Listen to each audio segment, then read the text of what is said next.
আসসালামু আলাইকুম দর্শক, আজকেই খবরে দেখছিলাম যে মালয়েশিয়ার একটি শহরে বাংলাদেশের প্রায় ৪৯ জনকে আটক করেছে একটি শহর থেকে।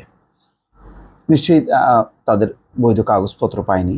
আর বৈধ অবৈধ না, ব্যাপকভাবে যেই মালয়েশিয়ায় বাংলাদেশি কর্মীরা নিপীড়নের শিকার হচ্ছে, কেননা তারা বৈধভাবেই যাচ্ছে, যাওয়ার পর অবৈধ হয়ে যাচ্ছে।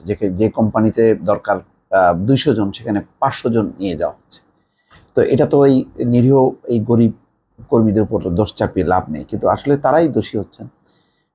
ঘর বাড়ি ভিটে বিক্রি করে ৪ লাখ, ৫ লাখ, ৬ লাখ টাকা দিয়ে তারা মালয়েশিয়া যাচ্ছেন। যাওয়ার পর সেখানে অন্ধকার, কাজ নেই, এই অন্ধকারের মধ্যে ঘোরাঘুরি করছে, তারপরে আবার পুলিশের নির্যাতনের শিকার হচ্ছে এবং অকল্পনীয় টর্চার। সে মালয়েশিয়ার যারা বন্দী হন, সেখানে যে ওই কর্তৃপক্ষের যে আচরণ, যদিও আনোয়ার ইব্রাহিম এটি পরিবর্তনের জন্য চেষ্টা করছেন, কিন্তু আসলে এটির অনেক দিনের একটা প্রথাগত বিষয়, যেটি আসলে মানে হচ্ছে না, পরিবর্তন হচ্ছে না। তো এখন পরিস্থিতি এমন, মালয়েশিয়াও যেমন এখন সংকুচিত হয়েছে যে আর তারা নেবে না বাংলাদেশ থেকে এইভাবে কর্মী। অন্যদিকে বিষয়টি একেবারেই সর্বোচ্চ পর্যায়ে জাতিসংঘের নজরে এসছে এবং তারা মালয়েশিয়ায় যেই বাংলাদেশের যে কর্মীরা শোষণের শিকার হয়েছে সেই ব্যাপারে তারা হতাশা প্রকাশ করেছে। এখানে একটা বিবৃতি, আনুষ্ঠানিকভাবে তারা মানবাধিকার পরিষদ বিবৃতি দিয়েছে এবং জাতিসংঘের বিশেষজ্ঞরা বলছেন অনেক বাংলাদেশি অভিবাসী মালয়েশিয়ায় গিয়ে দেখেন যে তাদের দেওয়া প্রতিশ্রুতি অনুযায়ী কাজ নেই। তাহলে কিভাবে গেলেন? এই জন্য প্রায় সময় ভিসার মেয়াদ শেষ হয়ে গেলেও তাদের অতিরিক্ত সময় সেখানে থাকতে হয়। ফলে এই অভিবাসীরা গ্রেপ্তার, আটক, দুর্ব্যবহার ও নির্বাসনের ঝুঁকিতে থাকেন। আসলে খুবই, অনেকে স্ট্রোক করে মারা যাচ্ছে, এই খবরও পাওয়া যাচ্ছে। দুশ্চিন্তায় কি হবে, এত টাকা, কাজ নেই, কখন ধরে আতঙ্কগ্রস্ত অবস্থার মধ্যে থাকে।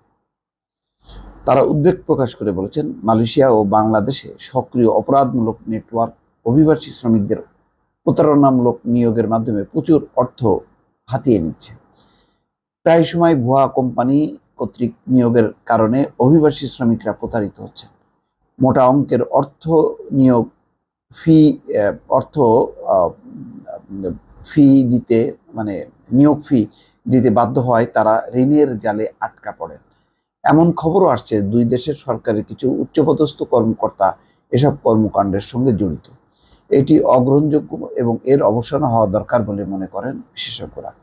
তারা বলেন, এই শোষণমূলক নিয়োগের সঙ্গে জড়িত অপরাধীদের অবশ্যই জবাবদিহির আওতায় আনতে হবে। এখন পর্যন্ত বাংলাদেশ ও মালয়েশিয়ায় এসব বেসরকারি প্রতিষ্ঠান ও প্রতারণামূলক নিয়োগ সংস্থার বিরুদ্ধে যেসব ব্যবস্থা নেওয়া হয়েছে তা পুরোপুরি অপর্যাপ্ত। এগুলিতে আসলে হয়নি লাভ। প্রচুর বাংলাদেশিরা প্রতারিত হচ্ছে, জিম্মি হয়ে আছে বছরের পর বছর।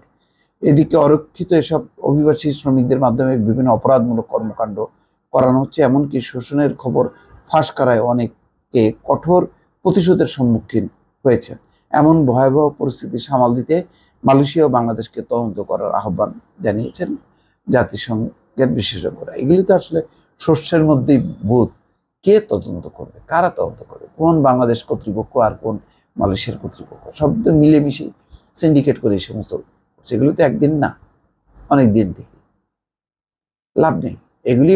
যদি কিছু বাংলাদেশের জন্য যদি কিছু করার থাকে শ্রমিক।